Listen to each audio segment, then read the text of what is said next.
Hi everyone, welcome back to a new swing trading video. And आज के video में हम देखने वाले हैं कि ऐसे कौन से दो स्टॉक्स हैं जो अभी भी हम अपनी वॉच लिस्ट में ऐड कर सकते हैं जस्ट फॉर लर्निंग पर्पसेस, जिसमें बहुत अच्छे सेटअप्स बन रहे हैं। एंड ऑफ कोर्स जो हमने लास्ट वीक अपने स्विंग ट्रेडिंग वाले वीडियो में दो स्टॉक्स डिस्कस करे थे, उनका आज हम यहाँ पे प्रोग्रेस भी चेक करने वाले हैं। हम ये देखने वाले हैं कि किस तरीके से उनका प्राइस एक्शन आगे चल के प्रोग्रेस हुआ है। तो अगर आपको इस टाइप की अप्रोच अच्छी लगती है तो आप वीडियो को जरूर लाइक करना एंड चैनल को सब्सक्राइब करना। हम लोग काफी क्लोज बढ़ रहे हैं धीरे धीरे 2000 के। सो या हम लोग अपना वीडियो शुरू करते हैं। एंड ऑफ कोर्स जो मार्केट में भी प्रीवियस एक रैली आई है उसके ऊपर भी हम निफ्टी के चार्ट पे बात करते हैं। ऑलराइट गाइस, तो हम लोग आ चुके हैं अपने निफ्टी के चार्ट के ऊपर। एंड आप लोग आई थिंक कि काफी टाइम से फॉलो कर रहे हो निफ्टी के एनालिसिस, तो आपको पता होगा कि यहाँ पे हमने क्या डिस्कस करा था कि ये जो 0.618 का लेवल था ये एक इंपॉर्टेंट सपोर्ट हो सकता था। यहीं पे निफ्टी का गैप फिलिंग जोन भी था। एंड जैसे ही निफ्टी अपने गैप फिलिंग जोन में आया, इसके नीचे नहीं जा पाया। वैसे अगर यहाँ पे और ज्यादा नीचे आता तो नेक्स्ट सपोर्ट भी इसका काफी ज्यादा पास ही था, विच वॉज 22,700। एंड इसको मैं इस वजह से बता रहा हूँ सो दैट आगे में फ्यूचर के लिए भी आपको ये चीज पता रहे कि अगर मार्केट नीचे आएगा तो ये एक नेक्स्ट इंपॉर्टेंट लेवल हो सकता है। बट फिलहाल के लिए, शॉर्ट टर्म के लिए, अभी यहाँ पे जो मार्केट की एक बुलिश कैंडल हमें देखने को मिल रही है, इसके पीछे का मुझे यहाँ पे क्या व्यू लग रहा है। तो अगर आप मेरी सुनोगे ना तो मैं तो यही बोलूंगा कि अभी भी मैं निफ्टी को यहाँ पे बुलिश नहीं देख पा रहा हूँ, क्योंकि ये जो हमारी ट्रेंड लाइन है ना, जब तक इसका ब्रेकआउट नहीं आता है प्रॉपर तब तक मैं इसको बुलिश नहीं कह सकता। एंड ये आई थिंक थर्ड वीक है जब मैं आपको ये चीज बता रहा हूँ। हम लोग इसको तब से डिस्कस कर रहे हैं जब आई थिंक मार्केट यहाँ पे कहीं था। तो अभी भी सेम व्यू है मेरा, कुछ भी चेंज नहीं हुआ है। Sorry, now this is the resistance one. जब ये ब्रेक होगा तब निफ्टी में हम ये बोल सकते हैं कि एटलीस्ट अप ट्रेंड की शुरुआत हो चुकी है। जब तक ये इस चैनल के अंदर है तब तक तो यहाँ पे डाउन ट्रेंड एकदम अच्छे से इंटैक्ट है। जब ये चैनल ब्रेक होगा तब हम इसको साइडवेज बोल पाएंगे। तो अभी भी ओवरऑल निफ्टी में मुझे यहाँ पे कुछ स्ट्रेंथ नहीं देखने को मिल रही है। बट अगर आप स्मॉल कैप का चार्ट देखोगे वहां पे आपको अच्छा खासा इस समय अभी भी यहाँ पे अच्छी खासी स्ट्रेंथ देखने को मिल रही है। नाउ दिस इज आपका स्मॉल कैप। अगर स्मॉल कैप अपने इस लेवल को ब्रेक करता है तो स्मॉल कैप आपका कोई भी साइडवेज या फिर डाउन ट्रेंड को ब्रेक नहीं करेगा, ये लिटरली आपका अप ट्रेंड में आ जाएगा। अगर आप शॉर्ट टर्म में देखोगे तो मार्केट ने क्या करा, एक बढ़िया रैली दी, उसके बाद यहाँ पे क्या करा, एक काइंड ऑफ आपका ट्रायंगल पैटर्न बनाया है एंड इसके बाद यहाँ पे ब्रेकआउट आ सकता है। तो अभी भी स्मॉल कैप मेरे हिसाब से ज्यादा मुझे स्ट्रॉन्ग लग रहा है निफ्टी से। एंड यस, अगर आप देखोगे तो इसका जो रेजिस्टेंस वन है ना, विच इज दिस लेवल, ये काफी ज्यादा स्ट्रॉन्ग है। तो मैं ये बिल्कुल भी नहीं करूंगा कि मैं स्मॉल कैप में यहाँ पे जाके अभी इन्वेस्ट करने के लिए चला जाऊं। निफ्टी में ETF बाई करना एक डिफरेंट चीज हो जाती है, बिकॉज निफ्टी आपका सपोर्ट पे है, डिस्काउंट पे है। Nifty 50 is a safe asset as compare to आपका स्मॉल कैप 250। तो मैं यहाँ पे स्मॉल कैप 250 में इन्वेस्ट नहीं करने का सोचूंगा। मैं ये जरूर देखूंगा कि कौन से ऐसे स्टॉक्स हैं जो मुझे सेक्टर वाइज काफी ज्यादा स्ट्रॉन्ग देखने को मिल रहे हैं एंड उनका सेक्टर निफ्टी की तरह नीचे ना पड़ा हो। तो अगर हम यहाँ पे देखें तो हमारे पास आज के दो स्टॉक्स रहेंगे, बट उससे पहले हमने लास्ट टाइम कौन से स्टॉक्स डिस्कस करे थे, हम जरा वो देख लेते हैं। So the first one was CUB। And इसके पीछे भगवान जाने क्या कहानी हो रही थी, तो मैंने इसको लाइव में भी एक बार क्लियर करा था। तो अगर आपने लाइव नहीं देखा है, आप लाइव अटेंड नहीं कर पा रहे हो, तो चैनल को जरूर सब्सक्राइब करो सो दैट आप लाइव देख सको जब भी आपके पास नोटिफिकेशन आए। नाउ यहाँ पे CUB में क्या हुआ था, हमने जब CUB को डिस्कस करा था, then that was the candle. Okay, so ये मंडे की कैंडल आपको देखने को मिल रही है। इसी दिन वीडियो आया था, आप जाके चेकआउट कर सकते हो। स्विंग ट्रेडिंग वाला ऑल टाइम हाई पे मत जाना, वो दोनों चीजें अलग है। Now this is the point जहां पे हमने स्टॉक को डिस्कस करा। इसके बाद इसने ट्रेंड लाइन का ब्रेकआउट दिया जैसा कि हमने डिस्कस करा था वहां पे। एंड इसके बाद स्टॉक लेट से ऊपर चला गया, बट इट्स ओके, ठीक है, 10-15% ऊपर चला गया, नो इश्यूज। यहां पे दिक्कत क्या हो गई कि जब हमने इसको यहां डिस्कस करा था तब इस स्टॉक का प्राइस चल रहा था 250 रुपए। ओके, फिर क्या हुआ कि अभी स्टॉक का प्राइस क्या चल रहा है आपका 200 रुपए। तो इवन ऊपर जाने के बाद भी ये 50 रुपए कहां गायब हो गए। तो मेरे पास एक वही फनी क्वेश्चन आया था कि CUB तो आपने डिस्कस करा नहीं, CUB तो गिर गया, अब क्या करें CUB में। तो यही सिंपल सी चीज है कि अगर आपको बेसिक नॉलेज नहीं है स्टॉक मार्केट की तो आप ट्रेड ही नहीं कर पाओगे। यहाँ पे आपको S लिखा हुआ देखने को मिल रहा होगा, विच मीन्स कि स्टॉक में स्प्लिट हुआ है। तो जो पहले स्टॉक आपका लेट से 250 पे चल रहा था वो स्प्लिट होकर फिर 185 पे आ गया। और स्प्लिट वाले जो भी स्टॉक्स होते हैं वो आपको अपने ही अकाउंट में मिल जाएंगे। अगर आपके पास 3 स्टॉक्स होंगे तो वो अब 4 हो गए होंगे। तो इस तरीके से सारी चीजें काम करती हैं। एंड उसके बाद आप देख सकते हो कि प्राइस एक्शन ने यहाँ पे किस तरीके से काम करा है। इवन अभी भी यहाँ पे कुछ खराब नहीं लग रहा है मुझे, बट जो एक स्विंग ट्रेडिंग की अपॉर्चुनिटी होती है, I think that has already been gone. Now अगर हम बात करें कि नेक्स्ट स्टॉक जो हमने डिस्कस करा था, दैट वाज हमारा Wockhardt. So this is Wockhardt. अभी भी कुछ नहीं हो रहा है, हमने इस कैंडल पे डिस्कस करा था and that was the doji candle. So ये डोजी कैंडल थी आपकी, ना इसका प्रॉपर्ली हाई ब्रेक हुआ है ना ही इसका प्रॉपर्ली लो ब्रेक हुआ है। अभी भी स्टॉक अपने गैप के अंदर ही है। तो यहाँ पे मार्केट अब थोड़ा सा टाइम ले रहा है और ये देखना चाहते हैं कि एक्चुअली में अब यहाँ पे स्टॉक कहाँ जाने वाला है। अभी भी मेरा तो वही फंडा सिंपल सा क्लियर है कि मेरे लिए ये एक स्ट्रॉन्ग रेजिस्टेंस है 2100 का। तो स्विंग ट्रेडिंग के लिए तो ज्यादा बड़े यहाँ पे कोई टारगेट नहीं है, अराउंड 5 से 7% के आसपास के टारगेट्स होंगे।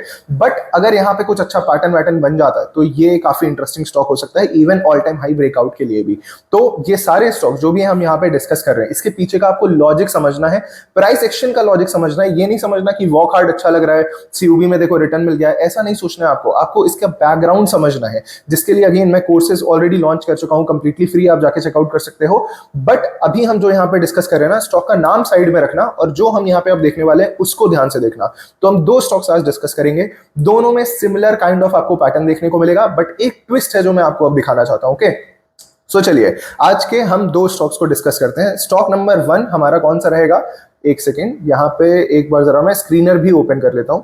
सो हम लोग सबसे पहले स्क्रीनर पे चलते हैं। स्टॉक नंबर 1 है हमारा प्रिंस पाइप्स। ओके, कोई भी बाइंग सेलिंग रिकमेंडेशन नहीं है, अगेन इस चीज को अपने ध्यान से एकदम दिमाग में आराम से बिठा लीजिए। अब प्रिंस पाइप में आप यहाँ पे देखो क्या हो रहा है, आप यहाँ पे काउंट करो एक बार जरा मेरे साथ। ओके, सो 1 2 3 4 5 6 7 8 9 10 11 12 पिछले 12 क्वार्टर्स में, पिछले 3 साल में स्टॉक ने सिर्फ एक बार पॉजिटिव रिजल्ट पोस्ट करा था।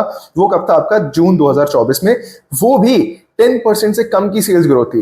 Now look at the current numbers, आपको क्लोज टू 20% की सेल्स ग्रोथ देखने को मिली है पिछले 3 साल के बाद। तो 3 साल is a very long time for any business. Now अगर हम यहाँ पे चार्ट में देखें ना, तो हमें क्या इंटरेस्टिंग दिख रहा है, एक बार हम चार्ट को भी जरा खोल के देख लेते हैं। So this is Prince pipe. अब यहाँ पे जो चीजें इंपॉर्टेंट नहीं है मैंने वो हटा दी है। नाउ अगर हम यहाँ पे देखें ना, तो स्टॉक में सबसे पहले तो जो लोग भी यहाँ पे कोर्स को अच्छे से फॉलो कर रहे हैं उन्हें पता चल गया कि यहाँ पे क्या पैटर्न बना हुआ है।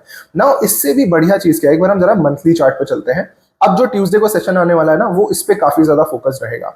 नाउ मंथली चार्ट पे हमें यहाँ पे क्या देखने को मिलेगा, एक बहुत इंटरेस्टिंग चीज कि आपका जो आईपीओ लेवल का जो रेजिस्टेंस था, जो उसका ब्रेकआउट हुआ, राइट, अब स्टॉक ने उसी लेवल को आके यहाँ पे रिटेस्ट करा है। ओके, तो हम यहाँ पे क्या बोलने की बात जरूरत कर रहे हैं कि ये जो रेजिस्टेंस था, यहाँ पे स्टॉक नीचे गया, लिटरली आधे से भी नीचे चला गया, फिर यहाँ पे जब ब्रेकआउट करा है स्टॉक ने, फाइनली वापस से स्टॉक यहीं पे आके क्या कर रहा है, सपोर्ट लेने की कोशिश कर रहा है। एंड एक्चुअली में अगर आप देखोगे तो 200 रुपए से 270 तो ऑलरेडी चला गया, 35% का मूव ऑलरेडी आ चुका है।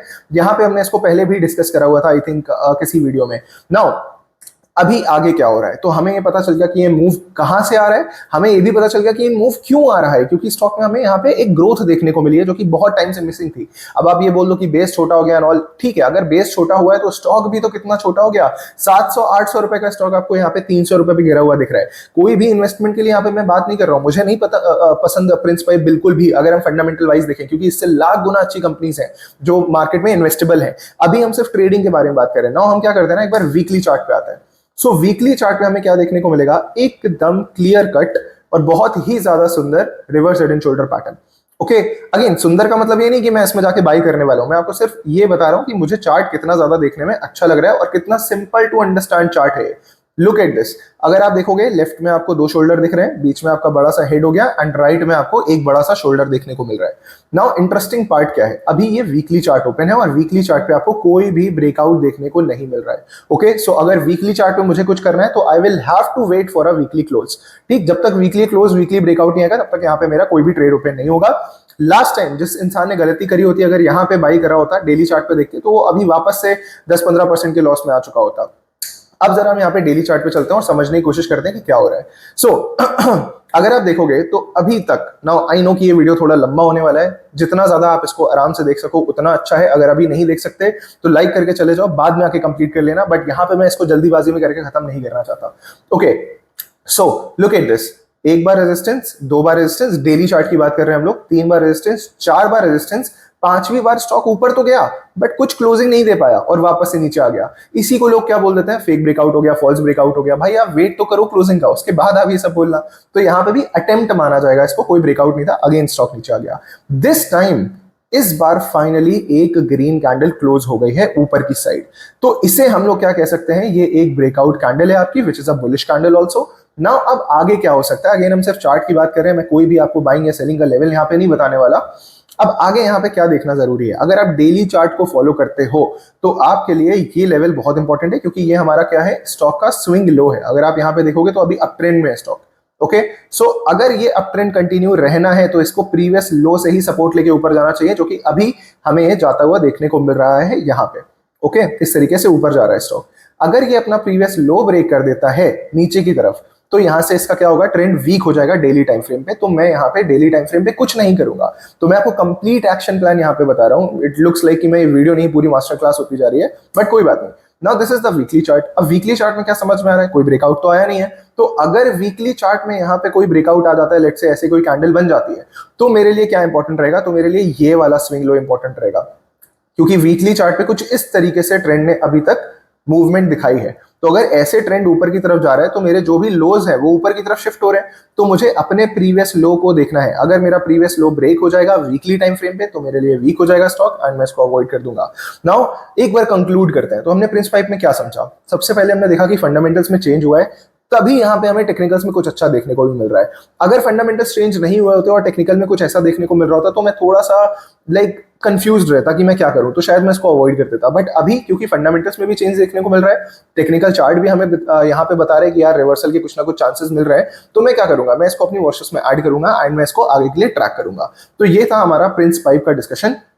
अब चलते हैं अपने आज के सेकंड स्टॉक के ऊपर। वहां पे भी कुछ सिमिलर सी चीज हो रही है, बट वो थोड़ा सा बेटर लग रहा है मुझे स्टॉक, एटलीस्ट प्रिंस पाइप से फंडामेंटल वाइज में।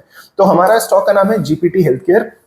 Now this is GPT. अब यहाँ पे आप देखो, अगर हम क्वार्टरली सेल्स का नंबर ओपन करेंगे तो यहाँ पे आपको क्या देखने को मिलेगा कि एटलीस्ट नेगेटिव ग्रोथ नहीं है। ओके, ठीक ठाक ग्रोथ है, मैं इसको बुरा ग्रोथ नहीं बोलूंगा अगर हम लास्ट से कुछ क्वार्टर्स को देखें तो। इसके पहले के तो वही था आपका 1 - 2 एंड ऑल, फाइनली यहाँ से 10%, 12%, 17%, 24%, तो आप देख रहे हो धीरे धीरे ऊपर जा रहा है यहाँ पे इसका sales growth, which is a very good thing. मतलब आपका बिजनेस अच्छी तरीके से ऊपर जा रहा है। स्टॉक के बारे में अगर हम बात करें, मैं फंडामेंटल्स में ज्यादा नहीं घुसूंगा, बट स्टॉक बहुत ज्यादा छोटी मार्केट कैप की कंपनी है, राइट। अगर आप देखोगे इट्स जस्ट 1200 करोड़। सो यहाँ पे हम एक बार जरा जीपीटी हेल्थ केयर का चार्ट ओपन करते हैं। अब यहाँ पे क्या हुआ है, हमने जो प्रिंस पाइप के बारे में बात करी, वहां पे रिवर्स हेड एंड शोल्डर बन रहा है। यहाँ पे क्या हुआ है, रिवर्स हेड एंड शोल्डर बन चुका है, ब्रेकआउट आ चुका है, stock is at the retest level now. तो इससे ज्यादा आई डोंट थिंक कि मुझे इस स्टॉक में आपको कुछ भी बताने की जरूरत है। नाउ लुक एट दिस, अभी स्टॉक हमारा पिक्चर परफेक्ट डाउन ट्रेंड में था, राइट। अगर आप देखोगे तो यहाँ पे सीधे सीधे डाउन ट्रेंड में स्टॉक आ रहा था नीचे की तरफ। फाइनली क्या होता है कि आपको यहाँ पे एक reverse head and shoulder pattern देखने को मिलता है। अगर हम इसको पूरा लेफ्ट शोल्डर ले लें, इसको राइट ले लें, आई मीन इसको हेड ले लें और इसको अपना राइट शोल्डर ले लें, तो ये ब्रेकआउट और रीटेस्ट हो चुका है। नाउ रीटेस्ट पे क्या करना है क्या नहीं करना है आप सब लोग बहुत अच्छे से जानते हो। अगर आप नहीं जानते हो, जाके मेरा प्रीवियस वीडियो चेकआउट कर सकते हो, जो कि प्राइस एक्शन मास्टरी कोर्स है। आपको प्लेलिस्ट मिल जाएगी, जाके चेकआउट करिए, कोई पैसा ऐसा आपको नहीं देना है वहां पे। जब तक फ्री है तब तक आप उसके मजे उठाओ। ओके, नाउ यहाँ पे अगर हम बात करें कि अभी के लिए हमें फंडामेंटल्स के बारे में पता चल गया, सेम एज प्रिंस पाइप, यहाँ पे भी फंडामेंटल्स अच्छे लग रहे हैं। दूसरी चीज क्या पता चली, टेक्निकल हमें रिवर्सल देखने को मिल रहा है। क्या इसका स्टॉक से कोई भी लेना देना है, क्या जीपीटी हेल्थ केयर की जगह अगर यहाँ पे ब्रिटानिया लिखा होता तो क्या मैं कंफ्यूज हो जाता? नहीं। तो आपको मेन चीज पे फोकस करना है, स्टॉक के नाम पे फोकस नहीं करना है। एंड यहाँ पे मैंने जितने भी स्टॉक्स के नाम लिए हैं, जो भी मैंने आपको एनालिसिस पोस्ट करा है, ये कोई भी बाइंग सेलिंग रिकमेंडेशन नहीं है। अगर आप यहाँ पे कुछ भी बाइंग सेलिंग करते हो, अगर आपका प्रॉफिट होता है तो आप मुझे नहीं देने वाले, अगर आपका लॉस होता है तो आप मुझे ब्लेम भी नहीं कर सकते। इस चीज को अच्छे से समझिए। अगर आप ये ब्लेम गेम अपना खत्म कर दोगे ना, तो आई मीन आप ग्रो करोगे, बहुत ज्यादा ग्रो करोगे। बस ये ब्लेम गेम आपको खत्म करना है। आप लोग का प्रॉफिट होता है, मुझे बहुत ज्यादा खुशी होती है जब आप कमेंट सेक्शन में बताते हो कि एनएन में पैसा बन गया, संधार में पैसा बन गया, सीयूबी में पैसा बन गया। बट जब आपका पैसा नहीं बनता है तो दो चीजें आपको नहीं करनी है। पहले तो आपको डिप्रेस नहीं होना है, दूसरी चीज ये कि आपको किसी पे ब्लेम नहीं करना है। आपको खुद समझना है कि अच्छा ऐसा हुआ तो ऐसा क्यों हो गया, क्या मैंने जल्दबाजी में एंट्री ले ली। अब अगर किसी ने ब्रेकआउट से पहले एंट्री कर ली और ब्रेकआउट फेल हो गया तो गलती उसी की है। आपको इस चीज को नहीं सोचना है कि यार ये पैटर्न्स काम नहीं करते क्या, और 100% ऑफ द टाइम पैटर्न्स कोई काम भी नहीं करेंगे। ये सारे पैटर्न्स आपके 70-80% की आपको एक्यूरेसी दिखा सकते हैं अगर आप बहुत ही अच्छे से काम करो, अपने फंडामेंटल्स को भी मिला लो, अपने टेक्निकल्स को भी मिला लो। तो आई होप कि आज का वीडियो आपको अच्छा लगा होगा, समझ में आएगा। हमने बहुत ज्यादा इन डेप्थ जाके यहाँ पे चीजों को समझने की कोशिश करी है। सो हम लोग मिलते हैं नेक्स्ट वीडियो में। Till then guys, keep watching, keep learning and do let me know in the comment section कि आपको इसमें कहीं पे भी कोई डाउट हो। एंड यस, ऑफ कोर्स मेरा एक क्वेश्चन हमेशा रहता है, आपको जीपीटी हेल्थ केयर ज्यादा इंटरेस्टिंग लग रहा है या फिर प्रिंस पाइप? कमेंट सेक्शन में मुझे आप जरूर बताना। अब हम लोग मिलते हैं नेक्स्ट वीडियो में। Till then all the best.